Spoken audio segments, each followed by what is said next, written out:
This is the new second generation Skoda Kodiaq. It's apparently bigger, bolder and more advanced than before, plus it gets plug-in hybrid power for the first time. But is this really better? And is it one of the best SUVs out there? In this review, we're finding out.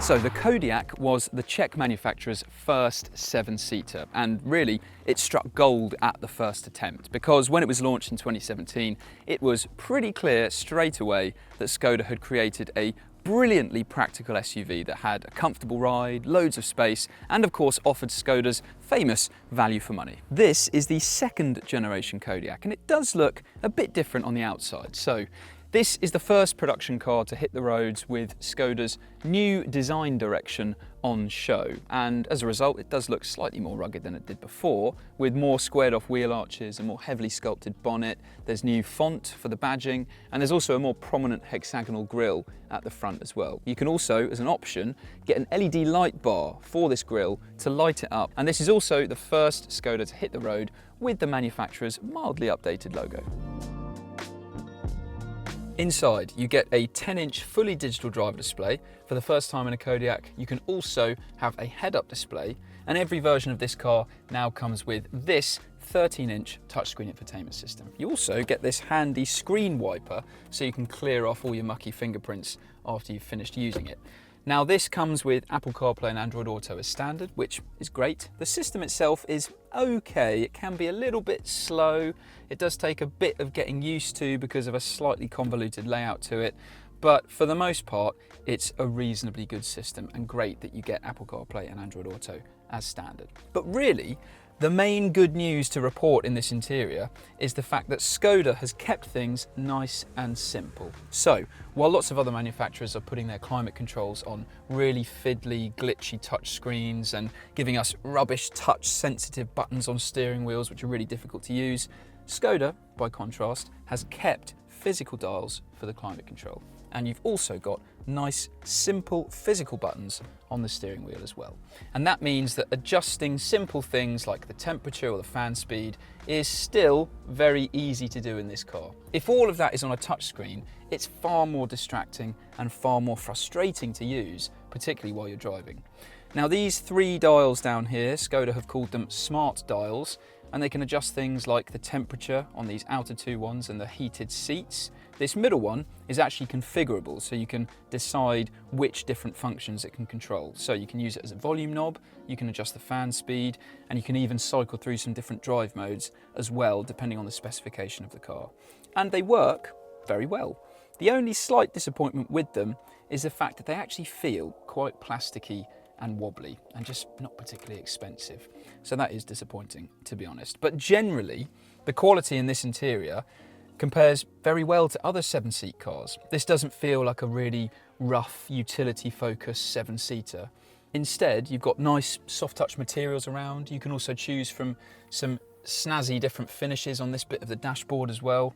And apart from these wobbly dials, it does all feel solidly put together. And this is up against some pretty decent seven-seat SUV interiors, because a Peugeot 5008 is nice inside, the new Hyundai Santa Fe is also really snazzy inside, and the Kia Sorento is very solidly put together and nice and robust. This compares pretty well to those cars in terms of the material quality that's used, and also just the fit and finish with everything as well. Now another change to mention compared to the previous Kodiaq is the fact that the gear select has been moved from the center console to up here on the steering column, and that has freed up some space to add, according to Skoda, 2.1 litres of extra storage. So you can see you've got these nice covers to keep things nice and neat, but if you pull them back, then you've got loads of storage down here. You've got cubbies, you've got cup holders, you've got two wireless phone charging pads, and also underneath this armrest, you've got even more storage. Plus the door bins are massive and carpeted, and you've got a snazzy dual layer glove box set up here, which is really handy to leave your valuables if you need to in the car, nice and hidden out of sight when you have to do so.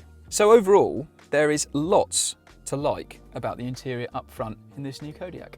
Now, the rear seats. The Kodiaq has always been a big car. It's the biggest Skoda in its current lineup, and it sits above the Kodiaq and the Kodiaq, and it's always been fantastic when it comes to practicality. This new Kodiaq is even bigger than the old one. In total, it's 61 millimeters longer, but the distance between the front and rear wheels is actually exactly the same as the old car. So that means in terms of interior space, it's just as practical and just as fantastic as the previous Kodiaq was. So in the middle row, you've got absolutely loads of legroom. Even if you're a tall adult, you won't have any problem at all. There's loads of space for your feet under the seat in front of you as well. And headroom is also fantastic. And sitting 3 adults side by side in the back here is pretty easy to do.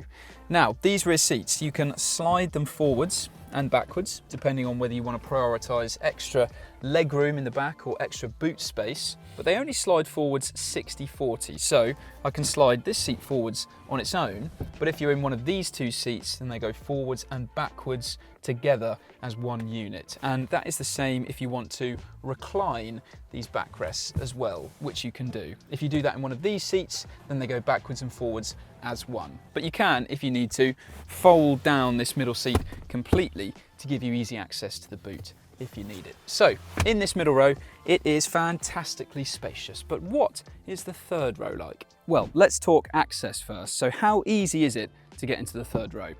This door opens reasonably wide, and what you need to do after that is slide this middle row forwards like so, and that gives you this space to clamber inside, which, to be honest, is actually pretty tight.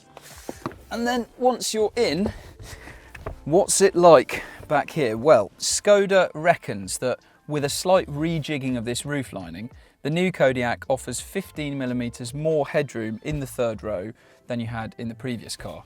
But to be honest, it's still pretty tight. I can't sit up straight in the back here. I'm 177 centimeters tall. And if I do sit up straight, then my head is just pressed up against the roof lining here, so I've got to slouch a bit to fit in. Now, what about legroom? Well, if we put the middle row up, this is as far forwards as this middle row can go. And you can see like this, okay, headroom still isn't brilliant, but I've got quite a lot of legroom back here. However, you'll be able to see this middle row is pretty much unusable. So what's it like as far back as it will go? Well, there is not much legroom at all back here. The middle row is as far back as it will go. These seats are reclined as far back as they'll go. And really, I can't basically fit back here. Or rather, I can, but I wouldn't want to be here longer than 30 seconds. So what you're more likely to do is strike a compromise with the people sat in front of you. Now this is much more like it. Someone who's over 6 foot can still sit in this middle row. We've got the backrest more upright than before as well, and I can still just about squeeze in behind here. But still, overall, a Kia Sorento, a Hyundai Santa Fe are more accommodating in the third row, especially for adults. But if you're only going to use this third row occasionally, or you're going to have children sat in the back, although unfortunately there aren't any Isofix mounts back here, then this is still very useful to have. The old Kodiaq had an absolutely enormous boot, and this new version is even bigger. Now, you do have a different size boot depending on whether you go for a 5-seat Kodiaq or a 7-seat one. If you go for 5 seats with your Kodiaq, then overall you have 910 litres of overall capacity, which is 75 litres more than the previous car, which, remember, was absolutely massive. If you go for a 7-seat model, like the one we have here, it's also bigger. Now you can see we've got all 7 seats in place, and this overall storage available to us now is up to 340 litres, which is around 70 litres more than what the previous car offered. And for some context, 340 litres is roughly the same size of the overall storage capacity in the boot of a Vauxhall Corsa. So it's really, really good. You get such a usable space, even if you've got all 7 seats in place. You can see as well, you've got virtually no loading lip here. You've got a little bit of underfloor storage, and helpfully you can prop up this floor like that. Plus, you can see there is a very handy spot to keep the parcel shelf, which is very rare in new cars, but for a 7-seater like this, really comes in useful, especially if you're regularly putting down the third row or putting them up again and having to find somewhere to store this parcel shelf. So that is great. Transforming this from a 7-seat Kodiaq into a 5-seat one is a very simple process. You can flatten these third row seats by pulling on these levers at the top, And with them down, overall capacity is 845 litres, which again is bigger than before. And you can see it's absolutely massive in the back here. The third row does lie pretty flat. You can see there is a little bit of a step from the floor to the third row, but it's really not much of a problem. If you want even more space than this, then you can fold down the middle row by using these levers here, which come as standard. Now they don't lie perfectly flat all the way through from the start of the boot to the front seats. But still, that is a very, very practical space to have. If you go for a plug-in hybrid model, the overall capacity is a bit less though. And that brings us on to the engines, because the Kodiaq is now available for the first time with a plug-in hybrid. And if you get one of those Kodiaqs, it's called the Kodiaq IV. It gets a 1.5 litre 4-cylinder petrol engine, as well as an electric motor. And the power it has is 201 brake horsepower. It also gets a 25.7 kilowatt hour battery, which is enough to give this car a very, very big claimed electric range of 75 miles, which is really brilliant for a plug-in hybrid. And it isn't just the range that impresses with that car, because the charging speed that it can accept is also really very good. It can accept a maximum charging rate of 50 kilowatts, which means you can top up from a rapid public charger. And that isn't something that many plug-in hybrids can do. Aside from the plug-in hybrid, the engine lineup for the new Kodiaq is actually very similar to the old one. So that means there are two options to choose from. Both are turbocharged, there's a petrol and there's a diesel, and both of them come with a dual clutch 7-speed automatic gearbox. There's no manual option, and apparently in the first generation Kodiaq, 97% of sales were with an automatic gearbox. So it's probably not really a surprise that Skoda's dropped the manual option for this new generation car, even though it is a shame not to have it as an option at all. The 1.5 litre petrol engine now has mild hybrid technology, which is another first for the Kodiaq, even though ultimately the engine is very similar to the petrol that was offered from before. And it's a decent option for the car. It's punchy enough, fairly frugal as well. This 2 litre diesel though is a really, really strong choice because it offers good performance, decent economy as well, and particularly on the motorway, it's a great option to have if you're fully loading this car with people and luggage. And it's definitely the choice to go for if you're looking for a tow car as well. What about the trim levels? Well, the lineup starts with entry-level SE, and it comes with things like 18-inch alloys, ambient interior lighting. If you go up to SEL, then that brings bigger 19-inch alloys, a powered tailgate, and keyless start. But really overall, we would stick with entry-level SE because it represents the best value in the lineup. It's the cheapest option, but it still comes with a lot of equipment.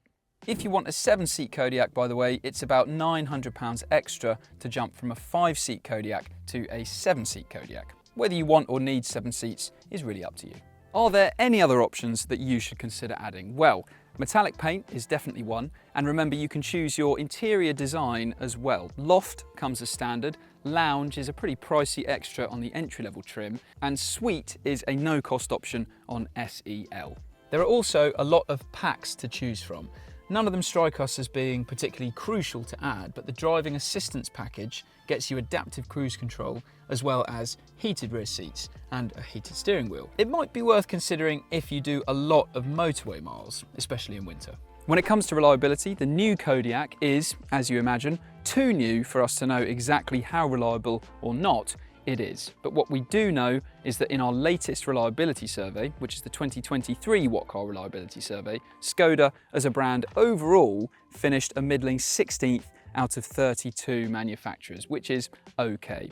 The Kodiaq is covered by a 3-year or 60,000 mile warranty, which isn't particularly great. It doesn't match Hyundai's 5-year or Kia's 7-year warranty, but you can pay extra to extend the warranty for up to 5 years or 100,000 miles. The starting price of the Skoda Kodiaq undercuts a Kia Sorento by quite some margin, and that's whether you go for a 5-seat or a 7-seat version.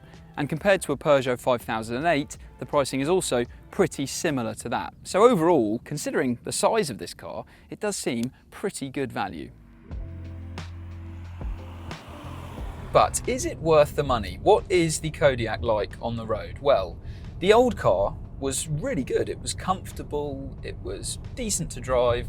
This car hasn't had any huge mechanical updates to make it very, very different. So it carries on in a similar vein, which is a good thing, to be honest. This isn't the quickest or the sportiest SUV out there, but it does handle reasonably nicely. It's got accurate steering that weights up nicely the faster you go, the body lean isn't excessive. But the thing that still really stands out about this car is its ride. Whether you're in town or on the motorway, it is very, very calm. It absorbs speed bumps and potholes very gracefully, and it's just a really comfortable SUV. On top of that, it's pretty refined as well. We're driving the diesel, which is an impressive engine, and it's not gruff, it's not noisy. Everything's very smooth, very calm, and it's a nice car to drive. It's also more recommendable than the Kodiaq IV. Those plug-in hybrid models are still good cars offering impressive electric ranges, but they don't ride quite as well as the regular versions. And because of how much more expensive they are than the petrols and the diesels, they make the most sense for company car drivers in the UK.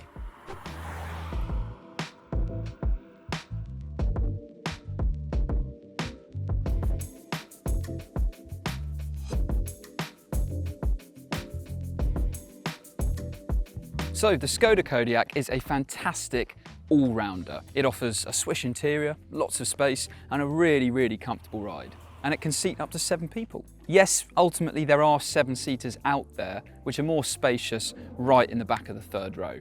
But the Skoda Kodiaq offers all of these amazing strengths for a very, very competitive price, which undercuts lots of those other bigger 7-seaters. And the third row in this is definitely still usable. So this should definitely be on your shortlist if you're after a 7-seater or just a big SUV.